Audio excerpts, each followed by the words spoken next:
here and at the other theaters at the same time. This one's titled Optimizing the Workforce in a Post-Pandemic Environment. And it's really been a real challenge for the workforce to hire, retain, rehire, and retain people as we go through the middle and backside of COVID. I've got the pleasure of introducing today's speaker, Mrs. Jennifer Augustine, Director of DISA's Office of Strategic Outreach and Talent Acquisition. In this role, she's responsible for developing partnerships with colleges, universities, trade, technical schools, and professional organizations to address the increasing need and to attract and retain top talent in multiple disciplines. It's a real challenge, not just in the government, but otherwise as well. She also works to establish talent pipelines of high-caliber candidates to feed the Department of Defense its next generation of cyber workforce. Also within her portfolio, she plays in a multi-role capacity as the Special Assistant to the DISA Executive Deputy Director as the Deputy Director of the Fifth Estate Center, or for the non-traditional media, and as the agency's congressional coordinator. So that's a big role overall. Ms. Augustine, the floor is yours, and we look forward to hearing you, and hopefully we'll have some good questions.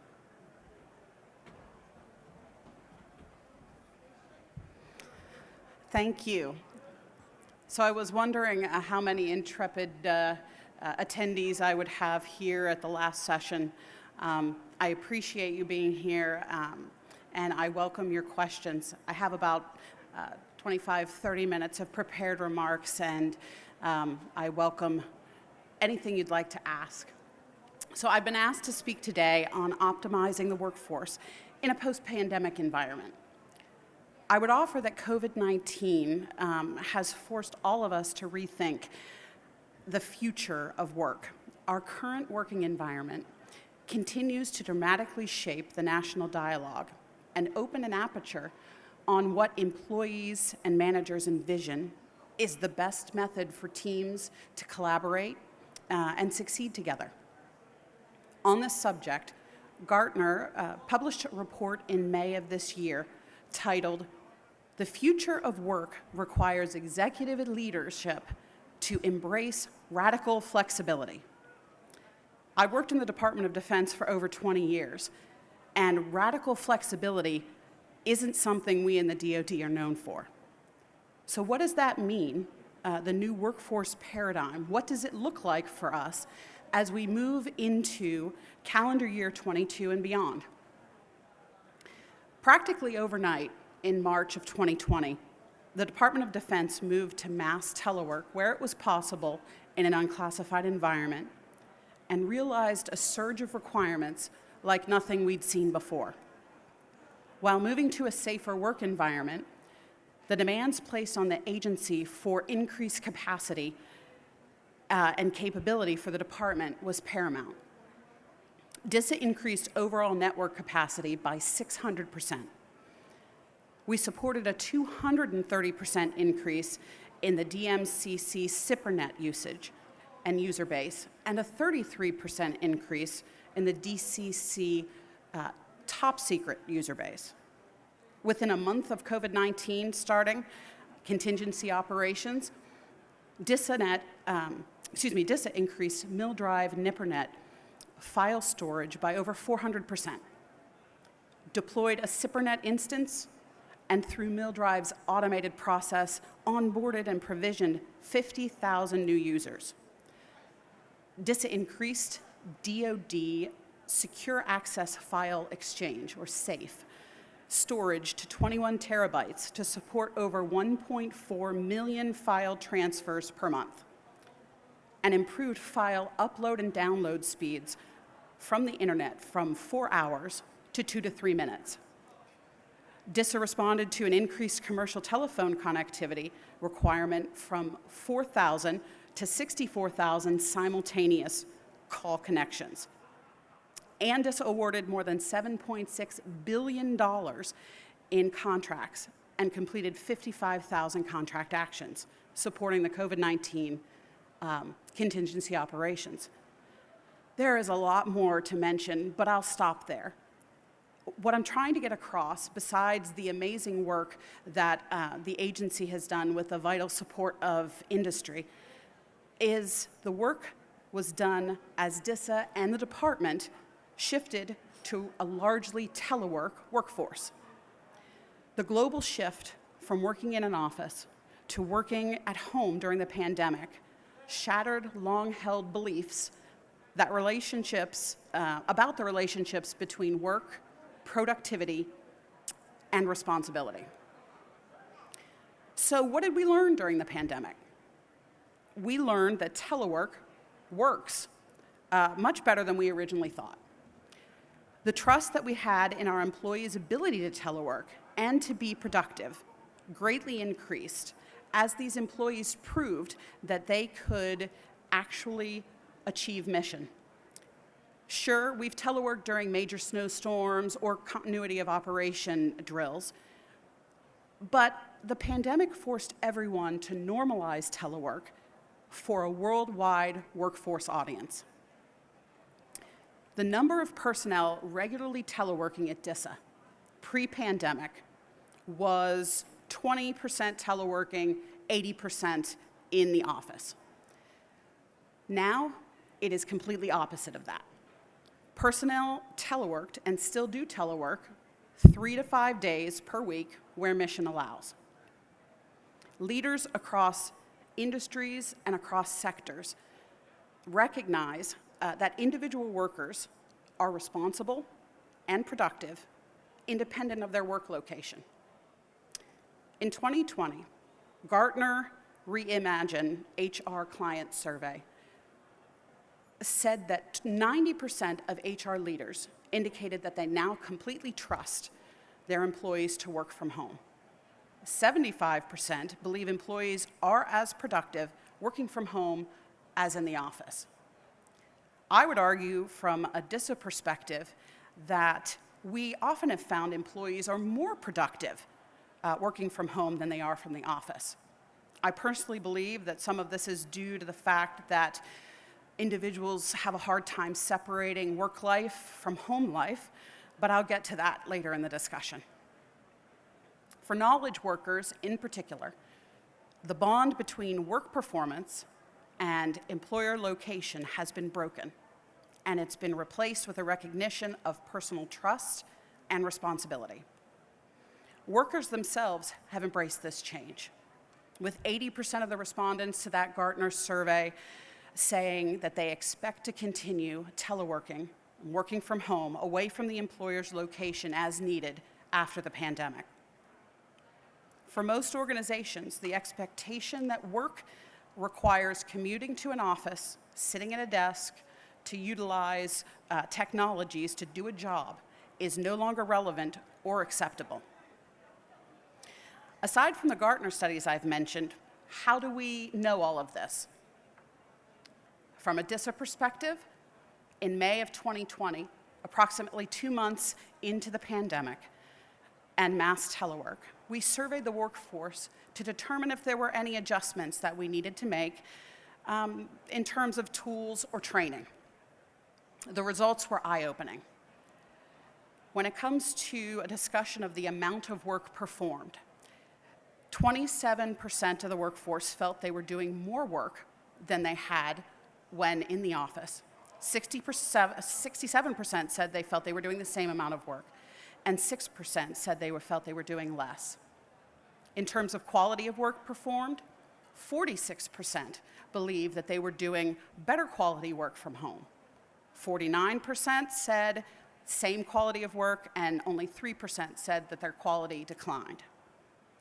With respect to ability to focus, 64% of our workforce said they were able to better focus at their home office than in the office. 29% said the same amount or ability to focus, and 6% said it was more difficult to focus at home. So after having operated in a maximum telework environment now for more than a year, our personnel, including the supervisors, continue to say that telework and remote work works. So when discussing the future of telework and remote work, we asked ourselves, which is better? Working on-site, working off-site, Remote work? That's entirely the wrong question. We need to determine what works best for the mission we need to accomplish. The customer we're serving and the employees we employ as we strive to produce services and capabilities on time, within budget, with the right capability to meet the need. Are we setting conditions for innovation? Are we enabling the ability to attract and retain the right personnel? Do we have the right skills to build teams, to lead teams on-site and collaboratively? DISA has proved throughout the pandemic that we can deliver at an accelerated rate, adjusting to the work conditions and supporting the department's needs. Internal to the agency itself, we adjusted operations and we innovated. In-processing and onboarding to the agency, for example, went from a completely in-person requirement to an almost entirely online experience, except for going into the office to pick up your government-furnished computer and being issued your common access card.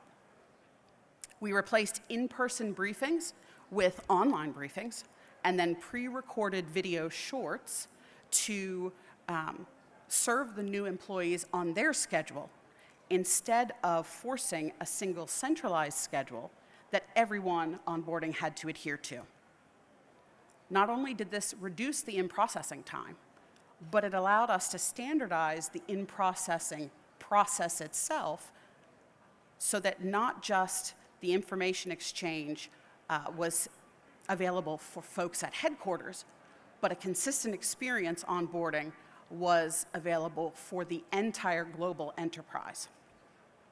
As I detailed in the beginning of the discussion, DISA provided collaboration tools and capabilities not just for the agency, but for the department.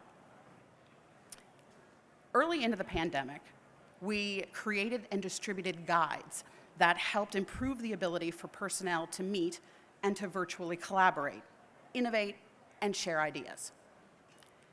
As an example, last summer, in my previous role as the DISA CIO, Deputy CIO, in conjunction with Microsoft and the DoD CIO Accessibility POC, our CIO team developed a comprehensive accessibility guide around the use of commercial virtual remote, also known as CVR, which is a Microsoft Teams-based collaboration tool, allowing the entire Department of Defense to collaborate using personally owned devices and their government-furnished equipment for maximum flexibility during the first year of the pandemic.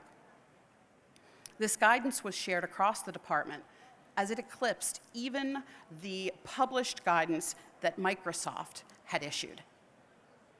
The comprehensiveness of the guide developed enabled DoD employees with disabilities to take advantage of Teams and CVR capabilities from home or from the office.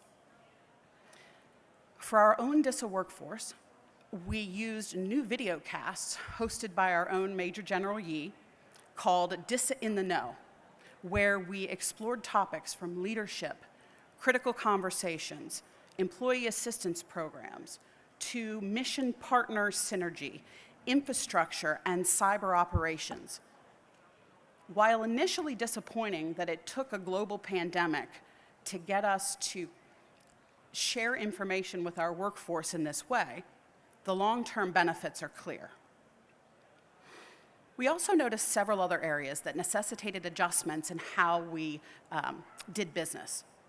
First, we learned that our employees needed increased assistance to cope with the impact of the pandemic, child and elder care, isolation, financial issues, homeschooling, as it were, and overall stress. That was the genesis of Major General Yee's DISA in the Know session on employee assistance programs. Further, we learned that many employees were having difficulty stepping away from work during the maximum telework posture. It was too easy to answer this email or make that call or sit at the computer for another hour. Many of our employees were experiencing burnout. we worked with supervisors and DISA senior leaders on recognizing signs of burnout in their staff. We further realized that DISA needed to focus on developing new management and leadership skills suited to supporting high-performance virtual teams. Pre-pandemic, we had started a series called the Supervisor Symposium. They were 2 weeks of curated courses meant to fill gaps or address needs identified in our supervisory core. Those trainings necessarily evolved based upon what we learned and experienced throughout the pandemic.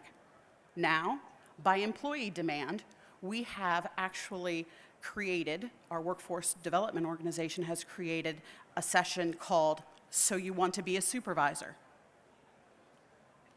Additionally, I recently hosted a coffee with a virtual mentor session focused on building effective and efficient teams despite and through the use of virtual collaboration. Leadership today necessarily can't be the same as it was when we were seeing everyone on a daily basis face-to-face in the office. In a hybrid work environment, mentorship and individual engagement with every single employee is key. Communication, even more now than before we moved into a hybrid environment, is critical to success of our teams.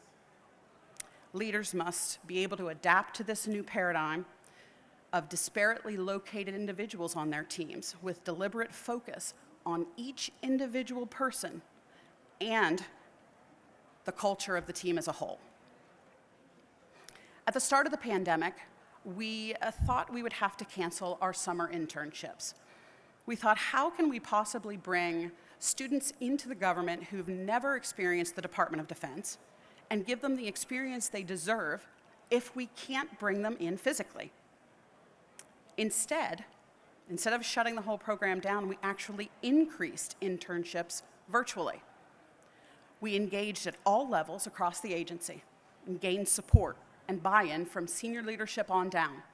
It's the only way it was successful, providing challenging assignments to the new interns, which stretched both their boundaries and our own. We also advertised a more virtual cross-training opportunities than we did in FY20. Than we did in FY19. Personnel increased their IT training and certifications via virtual means, instructor-led and self-paced online training. But folks then ask, what about facilities? We have sunk costs in these buildings that we occupy. What we are seeing in industries around the globe is that leaders must plan for the home office to become the primary office for more than half of the workforce in the post-pandemic environment. The dramatic shift in work location means that working from home can no longer be considered the exception to the norm. Pre-pandemic, we continued to jam personnel into smaller and smaller cubes at the office because we were running out of space for on-site workers as we continued to take on more and more mission. Pre-pandemic, we planned for additional building leases and initiated plans to build new facilities. We have canceled every one of those plans. Now, in a future where telework and remote work is the future, we don't need the new workspace. We can plan for a hybrid workspace that provides adequate on-site space for hoteling or day use for personnel that come on-site periodically. Adopting the radical flexibility that I talked about at the beginning of the discussion acknowledges the changing expectations of the workforce about the nature of work and the purpose of the employer's location. And this is important. To remain relevant, the employer location must now focus on identifying and providing the alternative, special purpose employee experiences that cannot be addressed in a home office or by virtual communication tools. These specialized spaces can support engagement and performance and will provide a competitive advantage for the entire enterprise. One of the significant shifts in work experience expectation reflects functional change. In the traditional office environment, workers would typically request or decide to work from home because they needed an escape from the conversations or the phone ringing or distractions and interruptions. They would want to work from home to minimize those distractions. However, in a flexible work model, most of the workforce is engaged on focused work in their home offices on a daily basis. Workers now look to the employer location to provide opportunities for those unique collaboration opportunities, innovation, or social experiences that are not available in the home office arrangement. The employer location now becomes the place to connect. The post-pandemic office facility should not be focused on replicating the workstation environment of the past. Rather, it should be designed to deliver a range of alternative work experiences. What does that mean? Given the work patterns we described earlier, combined with surveys and consultation of the workforce, you can help identify the types of spaces that your workforce is craving and the functions that they require. As a starting point, most organizations will need to think about 3 types of functional spaces. Number 1, dedicated workspace and workstations for those, maybe those individuals that are have classified requirements, that their primary work location is the employer office. These will be greatly reduced from pre-pandemic levels and compared with the traditional office layout. Assigned workspaces and workstations will be required for drop-in folks. This space would have a limited capacity, designed to accommodate a smaller number of employees and workers on a rotational basis, those who are hoteling at the office. And specific functional spaces that I talked about earlier. These spaces are designed to address specialized needs and activities for individual teams, such as collaboration spaces, social interaction, training and development, skiff space, innovation labs, etc. The spaces will be used by segments of the workforce at different times, no matter where their primary work location is. Both the drop-in and workstation and specified function workspaces require protocols and processes to be established for reserving, scheduling, and prioritizing the use. So how are we interacting now? If we really start to think outside the box, we see a future where it's natural to have personnel interact in a hybrid manner. Every interaction assumes that personnel connects virtually, some number of personnel. The home office, work environment are integrated through virtual tools. We must consider the impact on workforce planning as flexible work policy becomes a competitive differentiator for talent acquisition, I would submit to you, and talent retention. Research data indicates that leaders should be anticipating these 3 types of primary work patterns as part of the new flexible model: employer office, home office, wherever that may be, and hybrid, which is a mixture of the 2. Picture how you work today versus how you worked in 2019. Now, more than a year and a half into the pandemic, it isn't unusual to meet virtually, whether you're at your office, at home, or in a conference room on site, in a telework center, or just at home. You've adjusted your workspace, your work day, around mission needs versus around being in a prescribed location. You chat and raise your hand virtually to enable the smooth flow of interaction and information exchange. You remember to turn on your mic or not, because you're on mute, I think is the most frequently repeated phrase from 2020. People have learned to use collaborative technology to bring people together in a deliberate manner versus it being the exception. It's become the standard way of doing business. But for a flexible policy to be effective, leadership modeling is essential. Leadership needs to embrace the new work patterns for themselves. It's key to the policy leading to behavior and cultural change.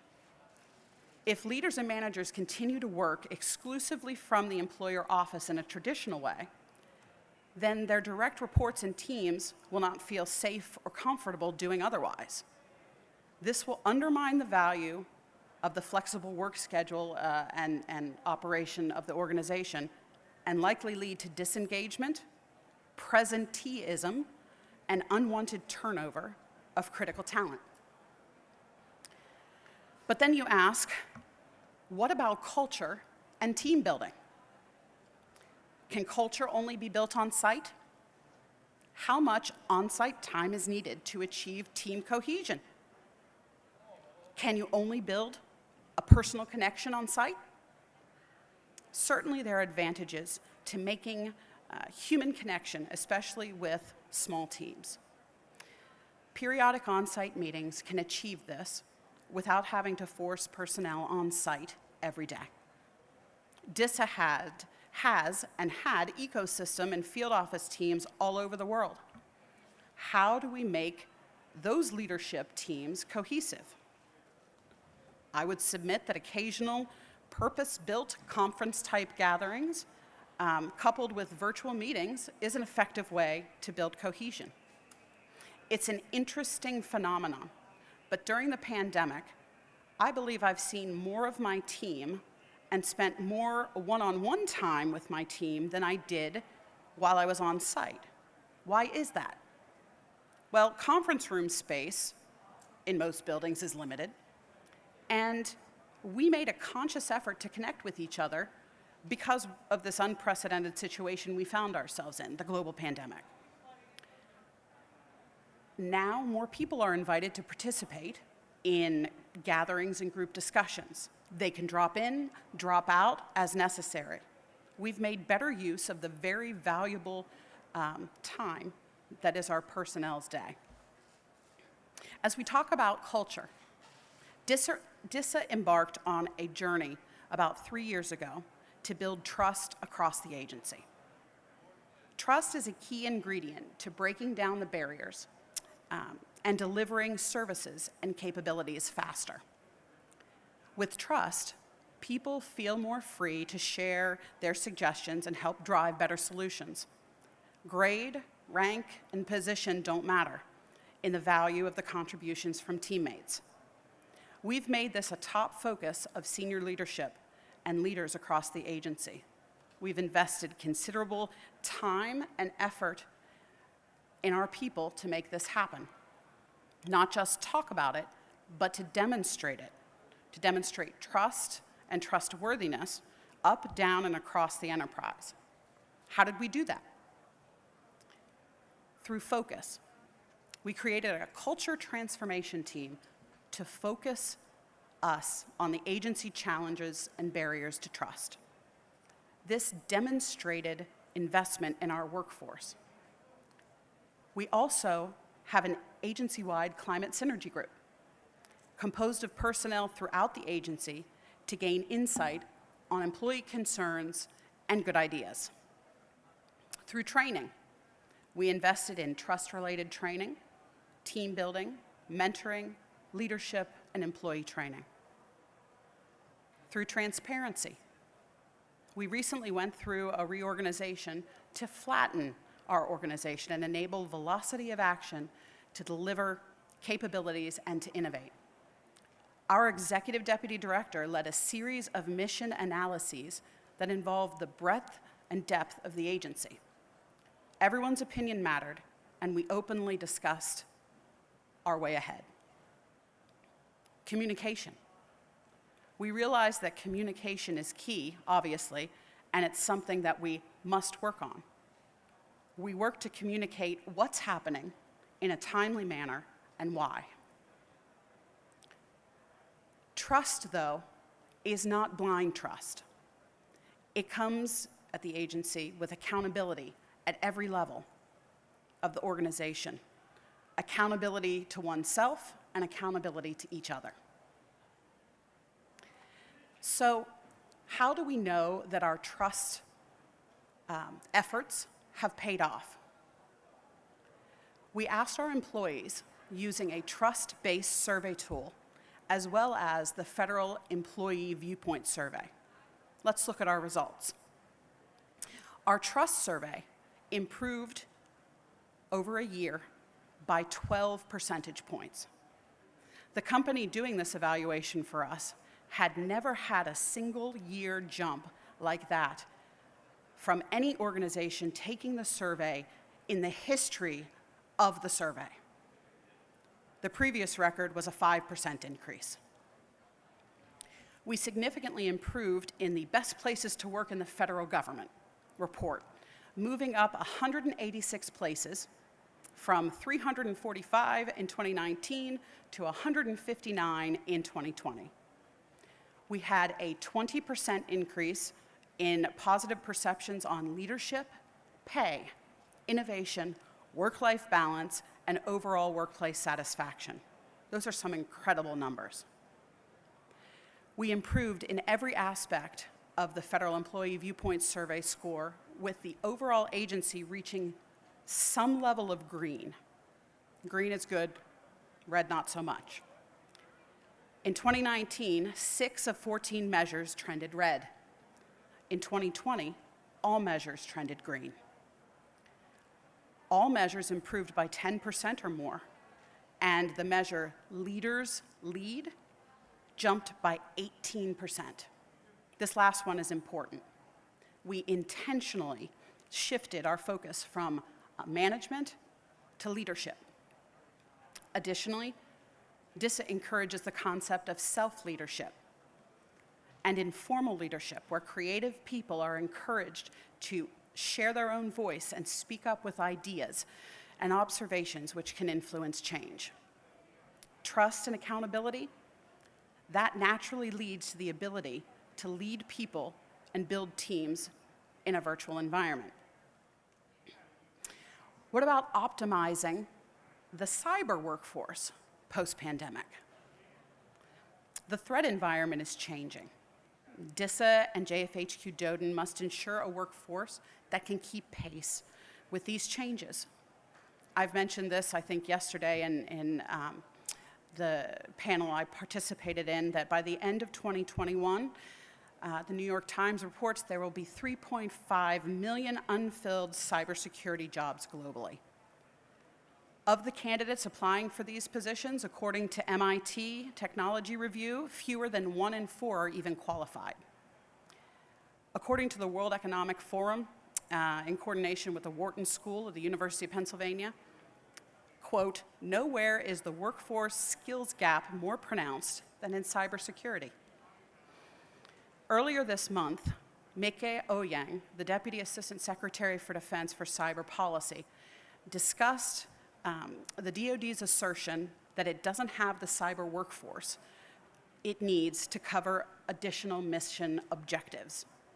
She indicated that DoD's cyber workforce is appropriately sized for the missions we have, but not for additional missions.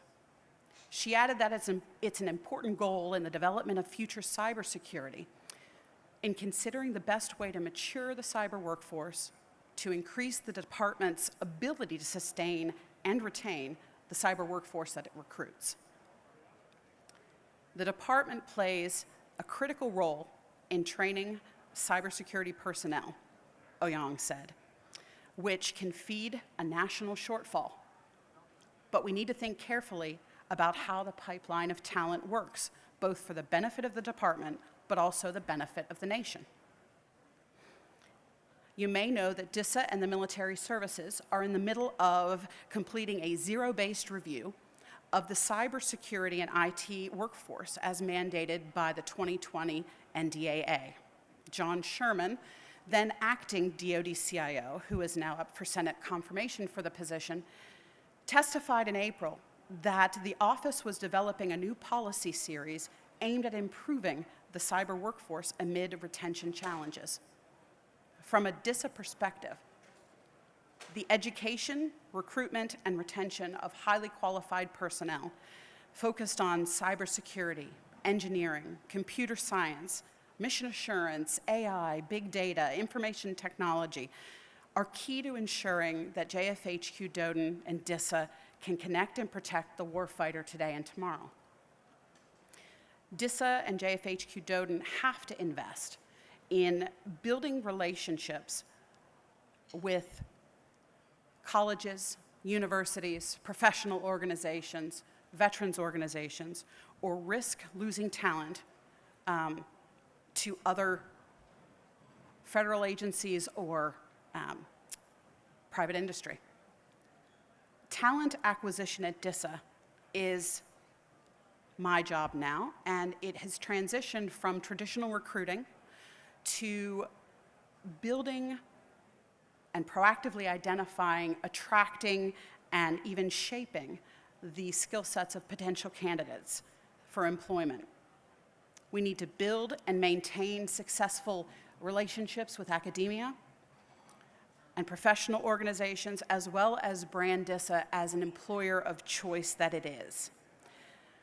Given that we're not permitted to market and brand the agency with federal funds, we have to be creative in that environment. DISA is competing for scarce talent across the cyber domain. To address this, we've established the Office of Strategic Outreach and Talent Acquisition. I am responsible for inculcating those relationships that guarantee a pipeline of talent for DISA now and into the future. We're working to establish pipelines of quality, diverse, high-caliber candidates to feed the department's next-generation cyber workforce. I'm pleased that the agency recognizes the need to invest in this future and focus resources on critical strategic outreach to build pipelines of talent and branding DISA and JFHQ Doden as employers of choice. Because the understanding, knowledge, and awareness of DoD civilian employment is low among current students and college and high school students that are a primary supplier of talent to the agency in terms of interns and recent graduates, the DISA name and brand are being circulated in the public through targeted digital and social media. The goal is to communicate with DISA's target audience and external labor markets, building favorably and a brand awareness for the agency's civilian job opportunities.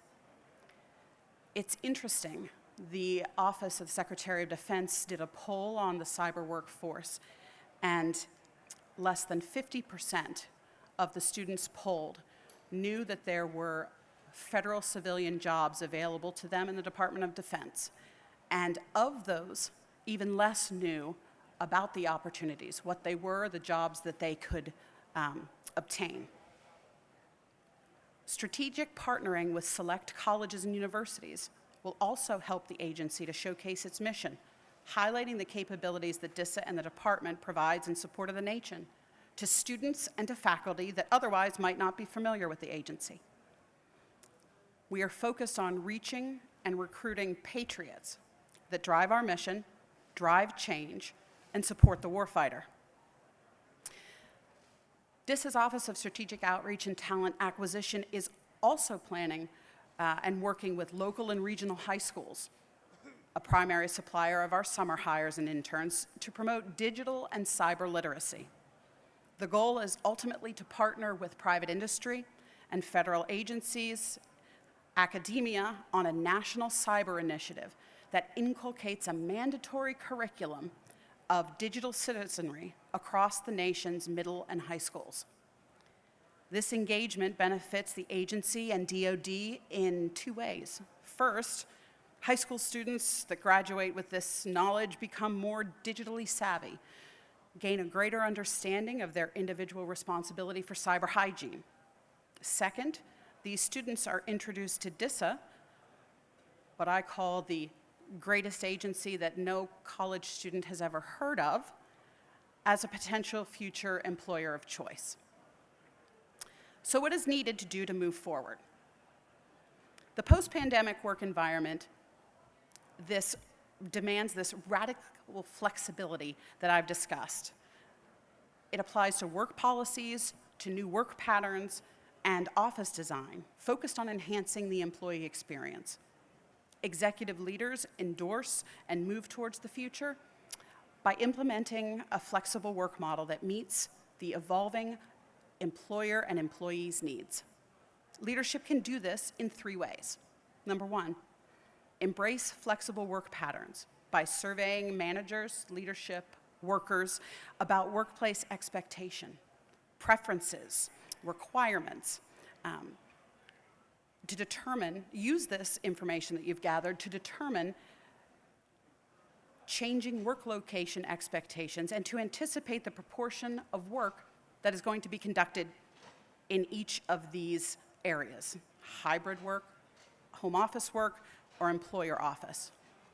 Number 2, communicate the new work expectations by retiring legacy telework policies and replacing them with new flexible work policies.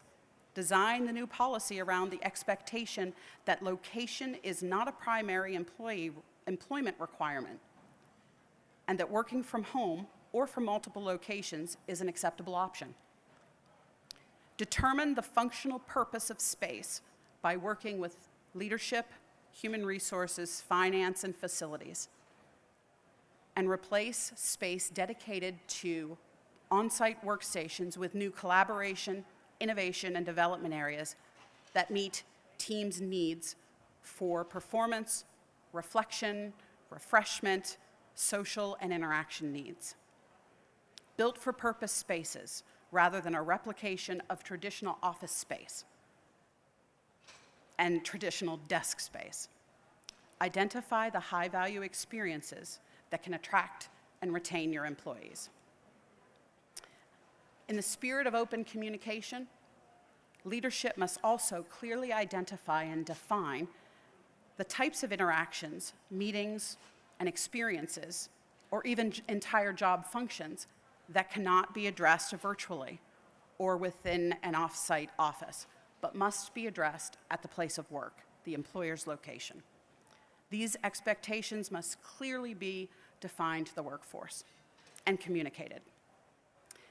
In closing, I think that we've demonstrated, as have workers across nearly every industry, that traditional cultural thinking that teleworkers aren't as productive as on-site workers is false. In fact, I think we've blown that expectation and theory out of the water. The facts show this. Productivity shows this. Success is made through leadership, teamwork, and communication. Supervisors and leaders need to focus on the team, how they work together, whether they have the right resources, clear objectives, and the ability to work with their close team and with the team around the organization. We've taken away at DISA the left, right, and right boundaries and are recruiting people not just from our geographic area, because DISA is global. Reservists, military veterans are global. Our mission partners and those we serve are global. I'm excited about the post-pandemic future. We're planning for a future where our personnel can be the most productive, because what matters is how we innovate, bring in the best talent, and adjust to an ever-changing environment to deliver for the warfighter and for our national level leaders. Thank you.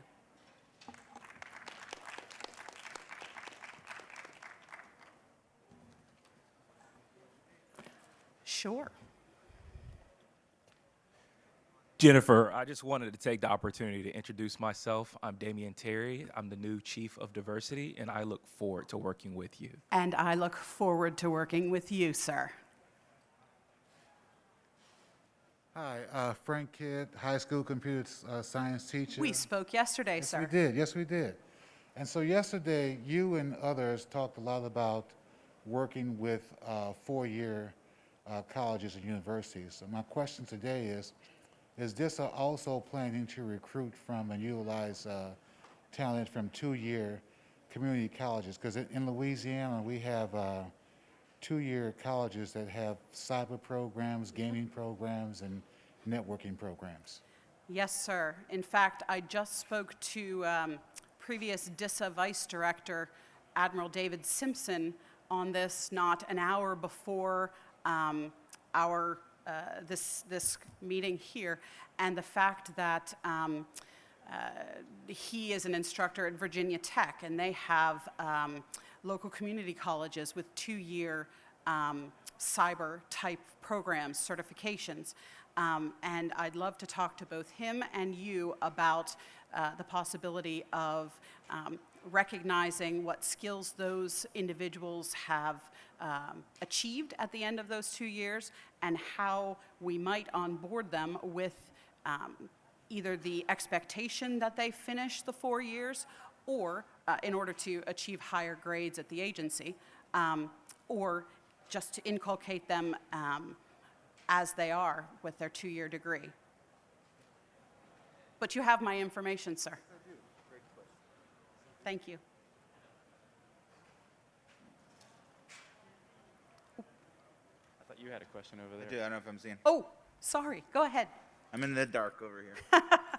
My name's Paul. I come from the audiovisual industry. I'm new to the cybersecurity side. Hi, Paul. My question for you is about two questions. One is the choice of Microsoft Teams. We've seen that in corporate, GoToMeeting, we're going to use Zoom. They kind of end up using Microsoft Teams. And I'm wondering how you came about that decision, if you were part of that decision.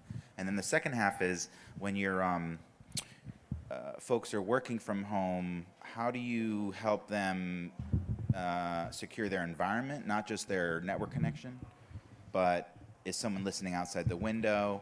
Is their iPhone running spyware while they're on a Teams call? Do you do anything to sort of educate other than blurring your background or muting your mic, that sort of thing? Those are great questions, and it's lucky that in my previous life I was the deputy CIO for the agency. So the Microsoft Teams question, it was an overall department decision at the start of the pandemic to deploy CVR which is Teams-based, for emergency collaboration during the first part of the pandemic. Microsoft was very smart. Once individuals across the department were utilizing the tool to collaborate, when CVR was set to sunset, there was an overwhelming cry from reservists and the force services and the Fourth Estate, which is the other defense agencies, to maintain a capability that they had become accustomed to, knew how to use, and we could secure. We moved from CVR in an IL2 plus environment to a new DOS, DoD 365, for DISA this is, in an IL5 type of an environment. So that decision was made at the department level, and we executed. We have a list from the DoD CIO of what are approved collaboration tools.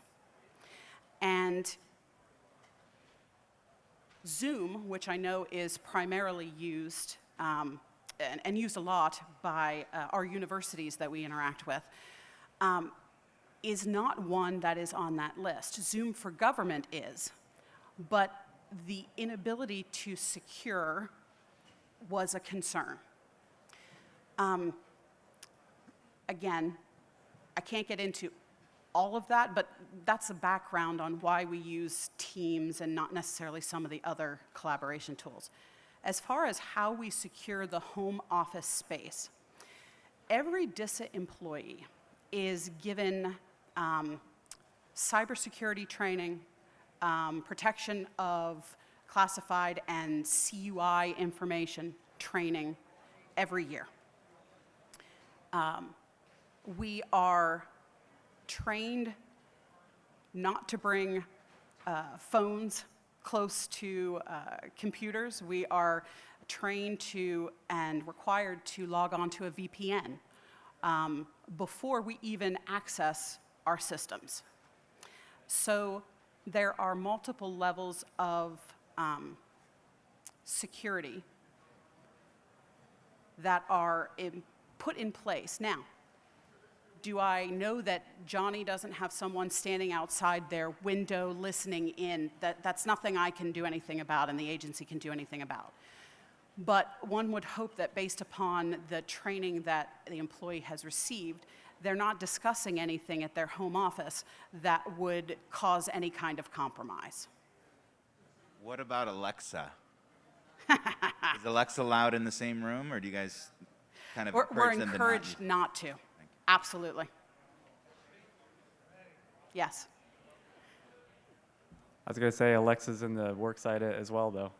Well, Google Assistant and Siri and all that fun, where you're allowed to bring in your personal mobile device to the workplace anyway, they're there too.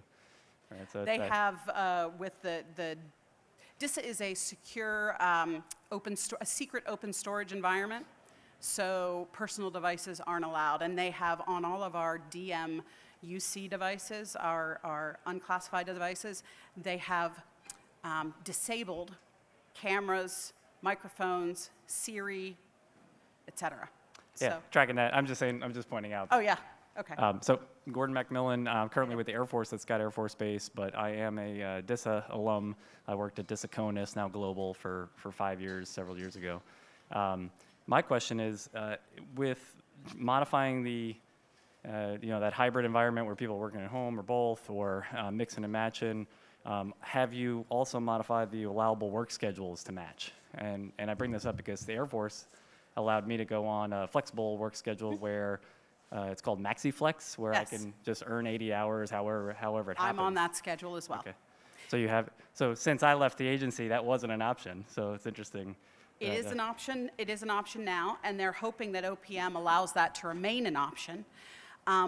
We primarily did it because of the fact that we had individuals with young school-age children at home, with elder care, et cetera, that needed to provide for the care of those individuals, and the flexibility allowed for that work-life balance and helped us to take care of our employees during the time of the global pandemic. And I have to tell you, I had several employees that worked overnight while I worked during the day, and even in the DISA CIO office, and there was never a time when they didn't meet the needs. So the whole premise of building trust and accountability in the workforce paid off in spades in allowing additional flexibilities like the MaxiFlex. Yeah, and also the, like, what do you want to say? Like the accountability that they're not doing something, they're not pretending to work during the regular workday when they're in fact they're not, right? There's way too much work Yeah. that Kind of in a really random one, I heard at the very end, so can I apply for a headquarters position but remain in place at Scott Air Force Base area? So we are currently having legal review the remote work policy. Once that is approved, based upon the mission requirements of that job, the answer should be yes. It's very interesting because, again, that was something that was very faux pas. And there's other implications, obviously. Locality pay. Locality the biggest pay, ones, exactly. yeah. So, thank you. No problem. Your prepared remarks were amazing. Thank you. Oh, thank you very much.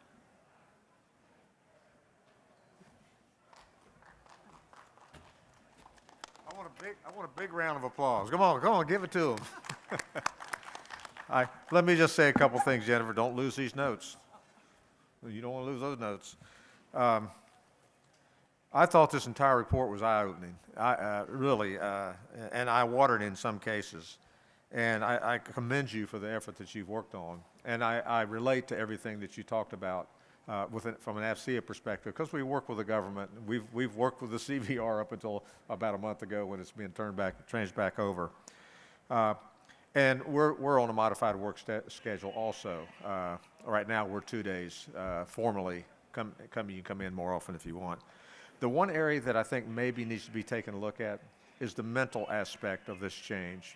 There are some people that need that touch, that recognition, that push, and I want to be sure that they're not left out in this, because there's a lot of young men and women, older men and women too, that do need to have that. So I think that's a part of all this that needs to be looked at. So for those that did not attend this was videoed, and so anyone who's registered at this conference, assuming that DISA lets it go, is able to review exactly what you said, and it was a tremendous report. You put a lot of work into it. You deserve everything you can get out of it. Appreciate that. Thank you very much.